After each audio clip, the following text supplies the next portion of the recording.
Welcome to Here Where You Belong, your go-to podcast for exploring belonging with your host and belonging expert, Dia Irby. We are thrilled to have you join us. Together, we'll dive into the depths of what it means for each of us to find our own place in the world, whether it's within our communities, our relationships, or within ourselves. Today's episode is meant to inspire, uplift, and remind you that no matter where you are or where you're headed, you have a place where you truly belong. So grab a cozy spot and settle in. Welcome to Here Where You Belong. Hello, awesome belongers. Welcome home to Here Where You Belong podcast. Today, I am so excited to introduce you to someone whose message is so aligned. There's no question that they found their place here to share their stories. I'm Dia, your host, and today's guest has authored 5 books. Get ready to be inspired and blessed. Let's welcome Reverend Cheryl Kincaid. Hey, Cheryl. Hey, it's good to be here, and thank you so much for inviting me to be a part of this. I am so glad you're here. Well, I have some more information about our guest. Reverend Cheryl Kincaid is a Presbyterian minister, author, and lifelong advocate for God's redemptive grace. With over 2 decades in Christian ministry and a Master of Divinity from San Francisco Theological Seminary, she brings both theological depth and heartfelt compassion to her work. A former preschool teacher and foster parent, Cheryl has led support groups for survivors of abuse and now serves as head of staff at Calvary Presbyterian Church in Connecticut. She's the author of 5 books, including The Little Candle That Was Frightened of the Dark, The Forgotten Door Called Home, and Hearing the Gospel through Charles Dickens' A Christmas Carol, and 2 more, all rooted in her passion for storytelling as a pathway to healing and hope. Wow. Thank you. Okay, so did I leave out anything? Did I get it right? Anything you want to add or correct? Well, I think you did a wonderful job. The 2 other books are Carrie's Thorn and Please Don't Move My Grandma's Chair, and you said The Little Clay Pot, so I think that's right. Oh, yeah. Oh, wow. I must have, because I named 3. Please Don't Move My Grandmother's Chair. Move My Grandma's Chair. It's a story about a little girl whose grandma dies. Oh. Daddy's doing what dads have to do when someone dies. He's cleaning out her room, and she doesn't want her dad to leave to take the chair out to the corner. And she learns in a long lesson between talking to her dad and talking to her mom that the chair can have new life, and just as grandma has new life. Wow. Oh, what an awesome. And are all your books, what's the age level for the books? Well, I think Please Don't Move My Grandma's Chair is from, well, actually it could be from 5 years old to an adult, because I've had adults read it and really appreciate it, because all of us have to go through the grieving process. But The Little Clay Pot starts at age 5, as does The Little Candle That's Frightened of the Dark. Carrie's Thorn would be age 16 up. It's a story about a girl who was abused sexually by her father. So you have to be discretionary of age, although it doesn't describe the abuse, but you understand what's going on. And she goes into foster care.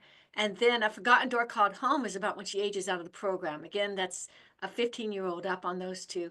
And Hearing the Gospel through Dickens' A Christmas Carol is more of an adult devotional.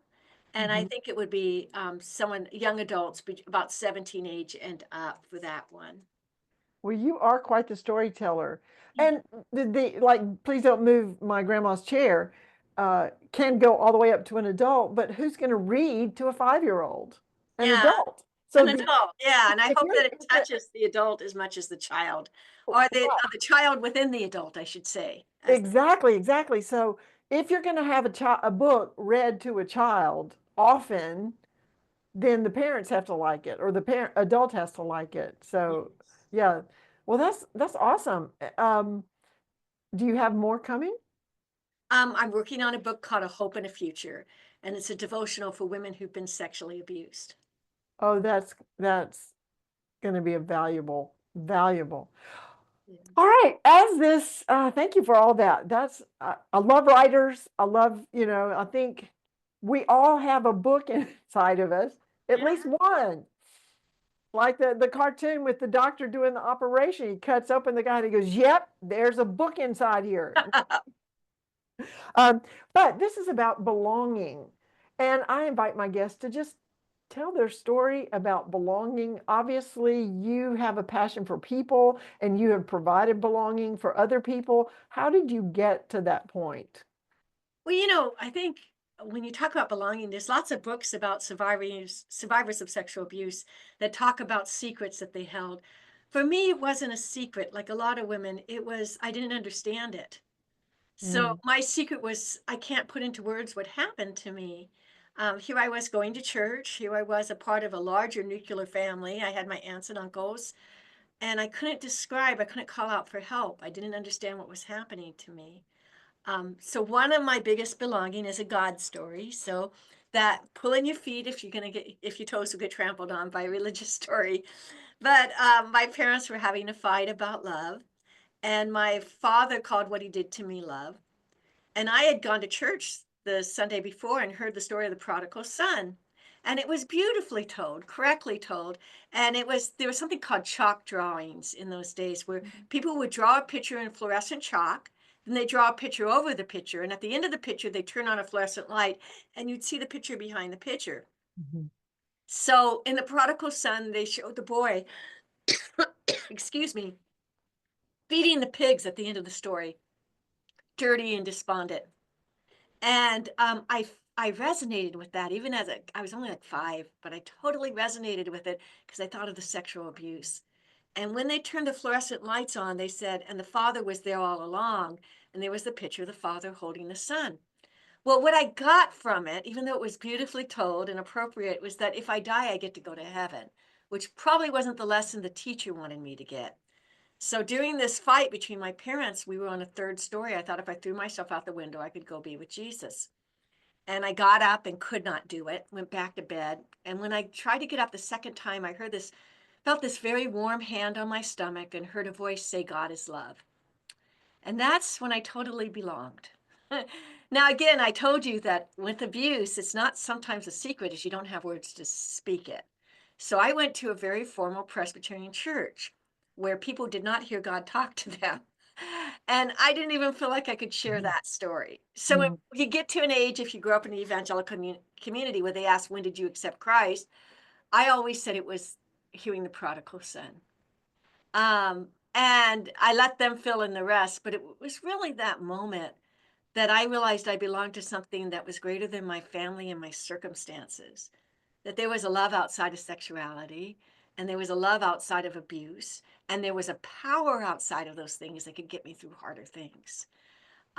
That was one of the greatest moments of my life. And for years, I kept it a secret. And it happened to me when I was 5 or 6, and I didn't start to tell people about it till I was in junior high school.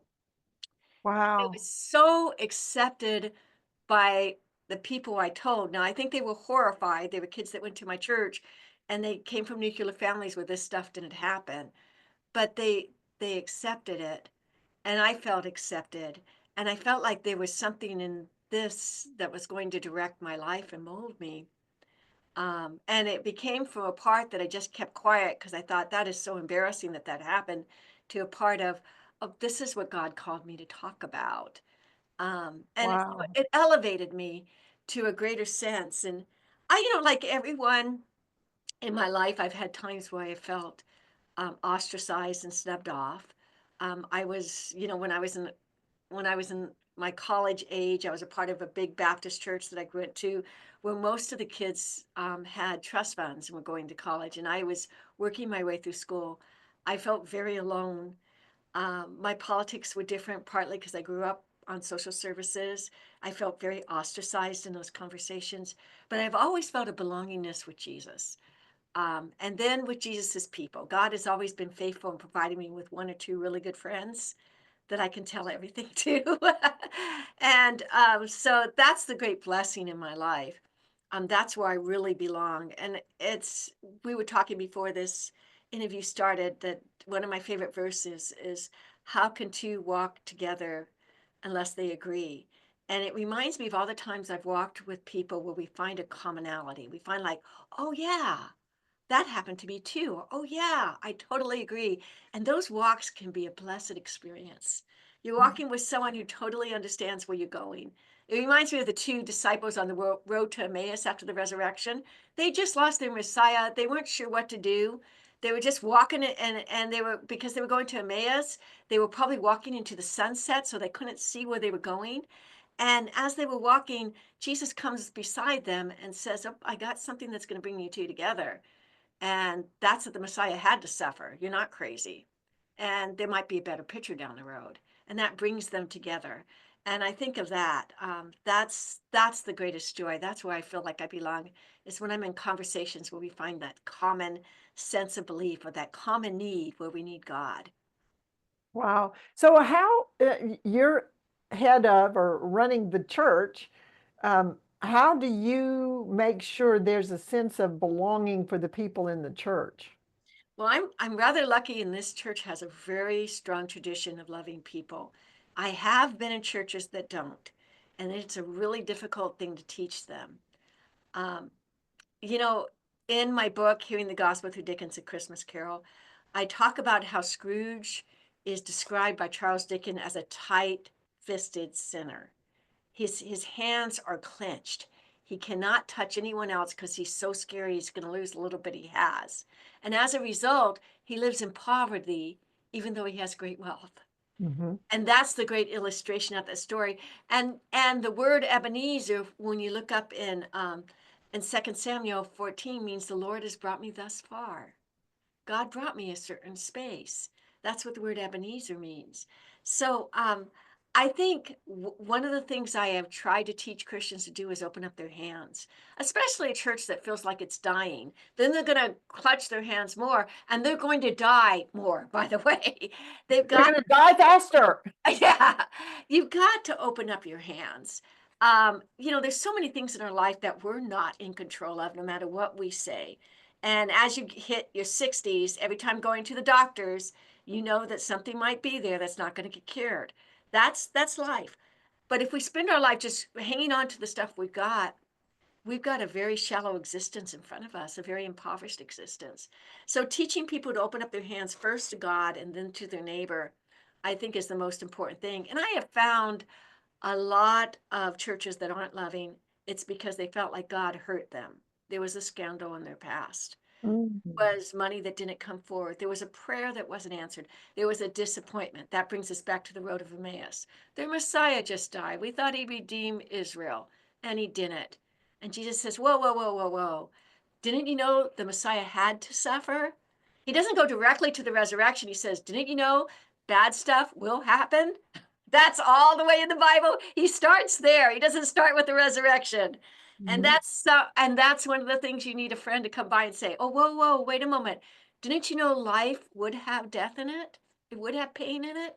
It would have disappointment in it. Didn't you know that your experience is everyone's experience? Let's start there so you don't put yourself in an entitled role like, I can't believe I suffered. Guess what? Right. That's the human condition. I think of the verse that says, you haven't come to the point of shedding blood in your suffering, right? Yeah. And it's like, all these things are happening. Yeah, but have you shed blood? And one of the C.S. Lewis's great quote when he talks about in Mere Christianity, the reason one of the proofs of God is that he says humans have this peculiar notion that they should be treated well. In other words, if we thought that there was no God, if something bad happened, we'd go, oh yeah, just the strongest survive, and I guess I'm not strong enough. Instead, we get indignant, like someone should have protected me. That's because we know that someone's out there. Ooh, yes, good point. And that brings us back to Calvary. And then we realize that, well, there's another force in there that makes it so we're not always protected. And then that opens up the door to the gospel. But the reality is that the idea that people who are angry at a God that they don't believe in, it's almost humorous. I know. You're right. It's like, so wait, who are you mad at? Yeah, the Uh, God that you a don't believe. non-existent something? Yeah. Yeah. No, that's not. Wow. Yes, there are different flavors, different attitudes, atmospheres, vibes of churches. Yeah. Some understand that, they'll know we are Christians by our love, and they are a loving church that's a good testimony to the world about how God does love us and offers belonging. And then there are other churches that don't get it. Yeah. I think there's a lot of churches that know they're supposed to love and understand the gospel of love, but they've got these grudges that they're hanging on to, or they went to a place inside their church and their church almost fell apart because of a scandal. They won't let go of the scandal, and they'll let their church go down the drain hanging on to it. It's there's a whole teaching within the scriptures of letting go and letting God. That's inside the big book of Alcoholics Anonymous, but it's still a statement that Christians need to learn. We need to let go and let Well, God. there's also, if there is a scandal, scripture gives you instruction on how to deal with it. Yeah, Go to them in private, and then if they don't listen, go with a witness. And then if that doesn't work, then go to the church and let's just talk about it. No, it's not like nobody knows. Everybody knows, nobody's talking about it. It's one of those held secrets. yeah. This is so good, but we are going to take a break right here and be back after this quick little message. Very See you good. soon. See you soon.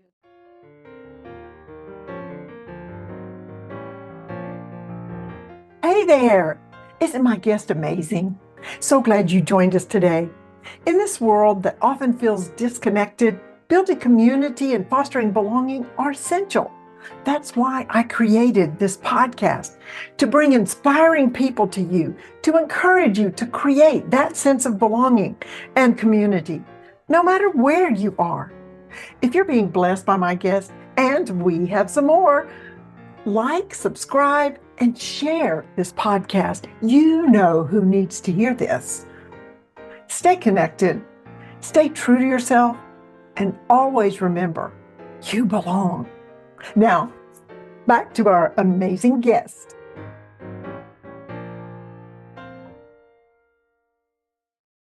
And we are back with Reverend Cheryl Kincaid. What a story, and what a prolific writer. And I can tell just from our conversation what a storyteller she is. On the second half of our conversation, I like to ask my three favorite questions. And the first one is, what do you consider as your greatest accomplishment? I think it was getting through college and seminary. So I came from a family who was borderline homeless. As I love the language of Dickens, but he talks about in David Copperfield the unworthy poor, and I love that remark. He put the language in there. We were what was called the unworthy poor. My dad was an alcoholic. When my mom would be given money or when dad was around, they would spend it inappropriately. There's the worthy poor, people who are stuck into poverty because of circumstances, but my parents were what you could easily call the unworthy poor. My dad was an addict. My mom suffered from depression. They couldn't seem to move themselves up and out of life. So the idea that I would even go to college is just amazing. I had dyslexia. I was also, as a kid, a little bit incontinent because of the sexual abuse. And yet I got through because God's call on my life. It took me 20 years to get my bachelor's. I made some mistakes. I defaulted on a student loan because growing up in poverty, used to the police come, I got scared when the notices for the loan came in. And instead of going to school and getting it verified I was still in school, I hid them. They got delinquented. I was unable to get financial aid and had to work my way through college without it. So that's not unusual. I found out as I went to support groups. You do peculiar things if you haven't been taught well. But I got my bachelor's of science in 20 years, and then I got my master's degree in 3 years. And if you would have picked me out of a classroom when I was a kid, no one would have thought that I would have been college material. And yet God did, and He's Well, the way. yeah, it reminds me of the concept. God wants your availability, Yeah. not your ability. He'll provide the ability. He just wants the availability. Yes, that's true. And you were available for a long time. And That he was quite faithful. that is quite the accomplishment. Did you have siblings? I did. I had 9 siblings, and some of them went to school after me.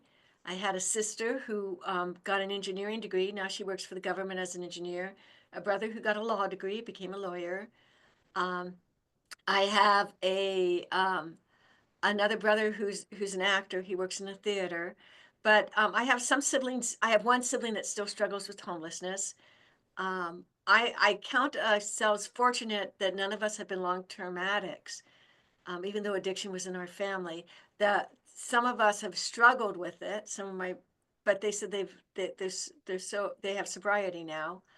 Um, but yeah, so we have, and I have nieces and nephews who struggle with poverty as well. Um, Wow. You are, yes, that is something to be, that is a great accomplishment. yeah. And you were able to do that because God called you and empowered you to do what He wanted you to do. Yeah, and I realized that to go into Christian service, I was going to need a degree, at least in my denomination. And at that time, there wasn't another choice. I didn't want to do anything else. Um, and I needed, first I needed to support myself. So my first college units was child development, so I could teach preschool. But from then on, the Lord kind of had a lot of molding to do in my life. Yeah. You've had the journey. Yes, It's yeah, not over yet. it is certainly not over yet. My next question is, what makes you feel like you belong? We all want to have that sense of, I belong. What Mhm. makes you feel like you belong? I think when I'm in a situation where I can show the love of God to someone in a place of need, Mhm. whether it's preaching or teaching or just sitting down in pastoral counseling, when I say that right word and someone hears it and they take it to heart, um, when I'm sitting with other Christians trying to figure out what's the best way we can show the love of God in this situation, that's when I certainly feel like I belong. And it's a great feeling. And as we're talking, when I find mutual meaning with people, I went to a play the other night called Ragtime. It's a play about a great injustice that was done to a black man. Um, and I was sitting next to someone, and I don't think she was a Christian, but we started to talk about the differences between righteousness and justice because we were talking about how the world needs to see this play. It's a wonderful musical. If you have a chance to see it, just like, That name sounds familiar. When was it? When was it written? Because I might have seen it. yeah, it came out in 1998. Yeah, I think I've seen it. Yeah, and I went to a revival that's trying to get back onto Broadway. It was just done so well. But anyway, the woman next to us, as we were talking about justice, because I was humming a song to myself, we were talking about that she wanted to see something frivolous, and yet this had depth to it. There was that real sense of belonging to the group of people around us during intermission, as we were talking about. But we don't want to live in a candy cane world. We want to look at some of the sins of the past so we can correct things. And it was just a lovely conversation, you know? So that's always a sense of belonging when you have this epiphany with other people of what true righteousness is and what empowerment we have to make the world a little bit better. Oh, yes, that shared experience. Yes. Uh, yeah, that's awesome. And my third question, what is your favorite quote? So my favorite quote is a quote that says, I can't do everything, but I can do something. And the something I can do, I will do. And I first heard it in My Utmost for His Highest. But it's Oh, a that's, yeah. Yeah, but it's a quote by another man. And I think when I was a kid, I looked at everything that I had been through and the world around me, and I felt overwhelmed. And I think the Lord helped me one step at a time to say, you don't have to do everything. You just have to take the next step, and I'll do the rest. And that was so helpful for me. And I still see it that way because I get put into situations where someone comes in my office and there's so many things going wrong and I can't do everything. But I Mhm. can do something, and the something I can do, just something because I can't do everything, is not going to stop me from doing something. And I'll do whatever God has given me to make the world a better place and to draw people closer to Christ. Mm. Yeah, well, his word is a light into our path, but Yeah, it's not like for the whole journey, it's just the next step in front of us. that's right. And that's why we walk by faith and not by sight, you know? We don't get to see the end of the road. We just get to see the next step. And the next step is quite sufficient. As Jesus said on the Sermon on the Mount, each day has enough evil for you to handle. You don't need to worry about the rest of the days. And so just taking the next step is what God has always called me to do. Well, think about Paul on the road to Damascus. What if he had been informed of all the things that he was going to have to go through, and all the beatings, the stonings, the suffering, the all the things, you know? It was like, I don't know about this, but only as we need to know. We're on a need to know basis. Amen. And we Yeah. know how the book ends. Yes. Yes. And that's what that's all we need, is how the book ends. Yeah, what a journey you've had. And the faithfulness of God is there in all of it. That's amazing. I'm sure that the people that are under your leadership are very blessed, and are able to feel closer to God, and that they belong. That they belong.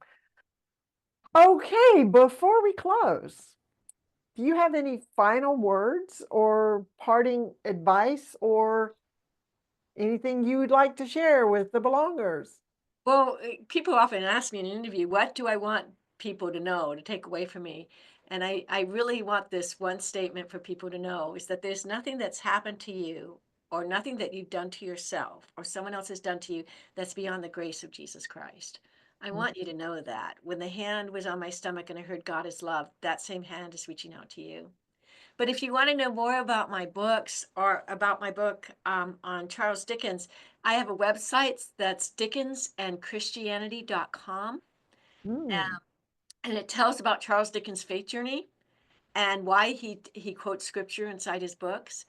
And then my other website is revcherylkincaid.com. It's RevCherylKincaid .com, and it has the list of all my books and some of my interviews and some of my book trailers, which will give you a kind of a hint of what's inside the books, so that you can read more about what I have to say about God redeeming all things. And so valuable. Are they also available on Amazon, or do they order them from your website? They're available on Amazon, although the Charles Dickens book, I highly recommend you get it from the publisher, because Amazon doesn't always order them ahead of time, and the publisher will give you a break on any tariffs or anything. They're in the UK. So if you Okay. get it directly from them, you'll have a better chance. If you order through Amazon, you're going to pay extra money. Okay. Okay. Um, and well, just quickly, I'm curious, what is your book writing process? I've written since I was a kid. Okay. Yeah, I wrote plays in church to basically tell the salvation story.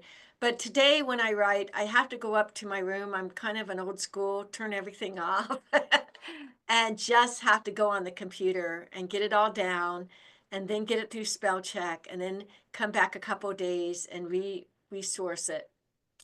I always do an outline from my storybooks. The the story doesn't always come out the way the outline I wrote. Well, it's kind of like our lives, isn't it? Yeah. But I do an outline first, and I work really hard on the mechanics of getting the um of using the right adverbs and verbs and adjectives to describe what I want to describe. So I'll go back, and sometimes I'll yellow something and say, we're going to go into deeper description later. And then I come back into the description, but when it's pouring out of me, like I got to get to the point I want to get, then there'll be lots of little yellow marks on my computer, and then I'll come back and I'll re-describe everything so I can take people more gently through it. That's excellent. So the process from start to finish takes how much time? Depends on the book. I was surprised that this one that took a great deal of research was 1 year. I would think that would take a lot longer. And I had to do a lot of research. I went down to Princeton quite a few times because I wanted to study the meaning of Christmas, how we got to our season of Christmas, and also Charles Dickens' life. So that took a lot of work. But it was 1 year because it was like inside of me saying, I got to get out. I got to get out. Exactly. Exactly. But Carrie's Thorn took a little bit longer, as did A Forgotten Door Called Home. And I had some arguments with some editors or a different publisher. We changed publishers 2 or 3 times. So that took a little bit longer to get together. But I'm very happy with the finished product. Well, I'm going to have to look those up. Wow, this has been a wonderful, wonderful time. To our amazing guest, Reverend Cheryl Kincaid. Thank you. Thank you for your time. Thank you for investing in us and being here and sharing yourself. And to our listeners, belongers, stay connected, stay true to yourself, and always remember you belong. This is Dia Irby with Here Where You Belong podcast, signing off. Bye now. Bye.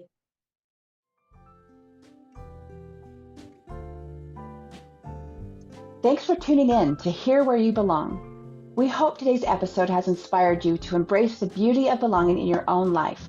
Remember, no matter where you are or where you're headed, you have a place where you truly belong. Join us again next time for more insightful conversations and heartwarming stories. Until then, stay connected, stay true to yourself, and always remember that you belong.